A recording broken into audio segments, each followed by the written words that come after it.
Hello students, welcome to SN Education class once again. Today we read and understand short and long question answer of lesson number 9. I am Joe's brain. So let's do it.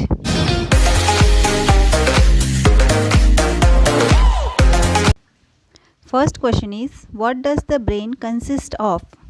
Brain किस चीज़ से मिलकर बना है?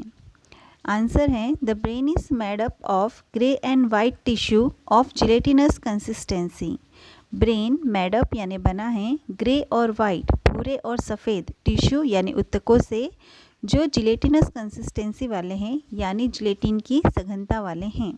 तो question है कि brain किससे मिलकर बना है और आंसर है कि ब्रेन जिलेटिन की सघनता वाले यानी जिलेटिन के समान सफ़ेद और भूरे उत्तकों से मिलकर बना है. Second question is how does the brain react in emergency situation. हमारा मस्तिष्क इमरजेंसी सिचुएशन में यानी आपातकालीन परिस्थितियों में कैसे रिएक्ट करता है, क्या प्रतिक्रिया करता है. आंसर है it shifts attention to the emergency situation and act accordingly. ये अपना ध्यान बदलता है इमरजेंसी सिचुएशन पे यानी आपातकालीन परिस्थितियों पे और उसी के अनुसार एक्ट करता है यानी कार्य करता है. Question number 3 is What does the brain do when carbon dioxide level rises in the blood? मस्तिष्क क्या करता है जब हमारे ब्लड में रक्त में कार्बन डाइऑक्साइड की मात्रा बढ़ जाती है. आंसर है it raises in the breathing rate. यह ब्रीथिंग रेट यानी श्वसन क्रिया की दर को बढ़ाता है by changing the contraction and relaxation time of the chest muscles.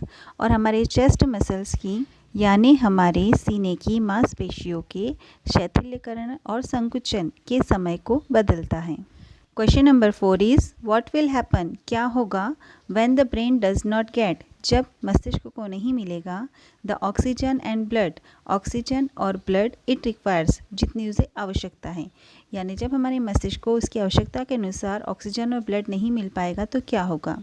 Answer है if the brain does not get the oxygen and blood it needs. Brain को जितनी आवश्यकता है उतना उससे ब्लड और ऑक्सीजन नहीं मिलेगा it will suffer a grave damage. तो उसे उठाना पड़ेगा बहुत भारी नुकसान. And the result could be paralysis or even death. और परिणाम हो सकता है पैरालिसिस यानी लकवा और इवन डेथ और यहाँ तक कि मृत्यु भी. यानी हमारे मस्तिष्क को आवश्यकता अनुसार रक्त और ऑक्सीजन न मिले तो हमारे शरीर को लकवा या मृत्यु का परिणाम भुगतना पड़ सकता है. Question number 5 is what is a blood brain barrier and how does it work. Blood brain barrier यानी रक्त मस्तिष्क रोधक क्या है यानी मस्तिष्क में रक्त को रोकने वाला. And how does it work और ये कैसे काम करता है. आंसर है a blood brain barrier serves as a gate keeper.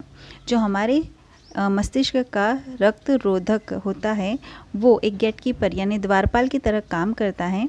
It allows something to go in. यह कुछ चीज़ों को अंदर जाने देता है मस्तिष्क के अंदर but stops other to do so. लेकिन कुछ दूसरी चीज़ों को रोक देता है जाने से. यानी ये हमारे मस्तिष्क में आवाजाही को रोकने का काम करता है. जो ज़रूरी चीज़ें हैं मस्तिष्क के लिए उन्हें जाने देता है और जो ज़रूरी नहीं है उन्हें अपशिष्ट पदार्थों को रोक देता है. Next question is describe the structure of the brain. Brain के स्ट्रक्चर यानी मस्तिष्क की बनावट का वर्णन कीजिए. आंसर है the brain is made up of 2 hemisphere. मस्तिष्क बना है 2 हेमिस्फीयर यानी 2 गोलार्ध से right and left. It contains about 30 billion nerve cells और न्यूरॉन्स जिसमें भरे हैं 30 अरब न्यूरॉन्स या नर्व कोशिकाएं. The intertwined roots seen when a sawed is lifted from a lawn. किसी बगीचे में या लॉन में आपने घास की भूमि देखी होगी. अगर उस घास की भूमि में से एक सॉड यानी एक पटल उखाड़ ली जाए तो उसके नीचे आपने रूट्स यानी जड़ें एक दूसरे से इंटरट्विन यानी गुथी हुई देखी होगी. ठीक वैसे ही रिसेंबल हैं यानी जमी हुई है हमारे मस्तिष्क में इंटरट्विन्ड dendroids of the neurons. Neurons के जो डेंड्रॉइड होते हैं पैर होते हैं वो एक दूसरे से गुथे हुए होते हैं जैसे दुर्वा क्षेत्र की पटल के नीचे उनकी जड़ें गुथी हुई होती हैं.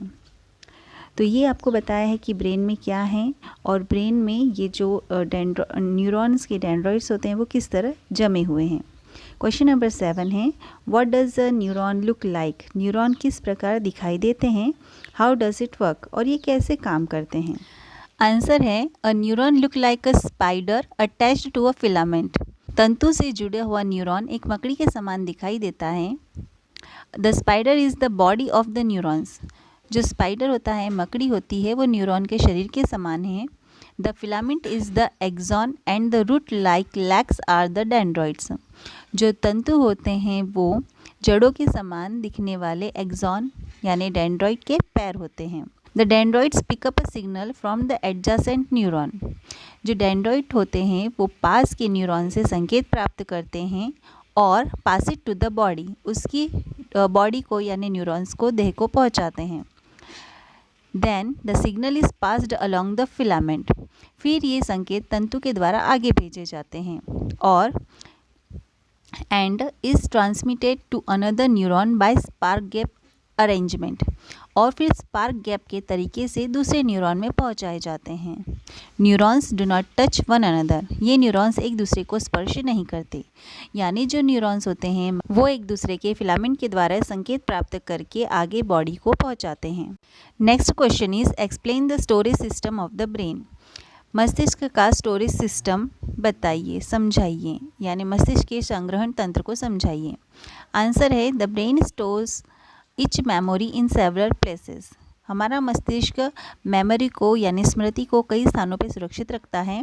सो that if one part of the brain cells are destroyed, ताकि यदि ब्रेन का मस्तिष्क का कोई भी सेल्स उस पार्ट का डिस्ट्रॉय हो जाए यानी उस पार्ट की कोई कोशिका नष्ट हो जाए, the memory is not lost, तो स्मृति जो हमारी मेमोरी है वो खोती नहीं है। And can be retrieved from other places when needed, और हम उसे दूसरी जगह से वापस प्राप्त कर सकते हैं जब हमें ज़रूरत हो। यानी हमारी मेमोरी घूमती नहीं है, खोती नहीं है, जब हम उसे याद करें तो वापस वो दूसरे स्थान से हम प्राप्त कर सकते हैं। ये होता है ब्रेन का storage system. Next question is what are the function of the two hemisphere of the brain. Brain के जो दो हेमिस्फीयर होते हैं, दो गोलार्ध होते हैं, उनके फंक्शन, उनके कार्य क्या हैं। आंसर है the left hemisphere of the brain controls much of the activities of the right side of a man's body. हमारे मस्तिष्क का जो लेफ्ट हेमिस्फीयर यानी उल्टा गोलार्ध है, उल्टी तरफ का, वो कंट्रोल करता है हमारी किसी भी मनुष्य की बॉडी के राइट साइड के हिस्से की एक्टिविटी को यानी क्रियाकलापों को। वाइल द राइट हेमिस्फीयर, जबकि हमारा जो सीधा हेमिस्फीयर, सीधा गोलार्ध है, does the same for the left hand side, same वही चीज़ करता है उल्टी तरफ के बॉडी के साथ। The left hemisphere also control his ability to walk, write and do mathematics. हमारा जो उल्टा गोलार्ध है वो हमारी चलने की, लिखने की और मैथमेटिक्स करने की क्षमता को कंट्रोल करता है, नियंत्रित करता है। And the right hemisphere makes a decision about space, और जो हमारा सीधा गोलार्ध है वो हमारे दूरी संबंधित फैसले लेता है। तो ये थे हमारे दोनों हेमिस्फीयर, दोनों गोलार्ध के कार्य। कुछ स्पेसिफिक कार्य हैं और कुछ बॉडी कंट्रोल के कार्य होते हैं। ये थे इस लेसन के कुछ important question answer. We will meet in upcoming video. Have a nice day. Good bye.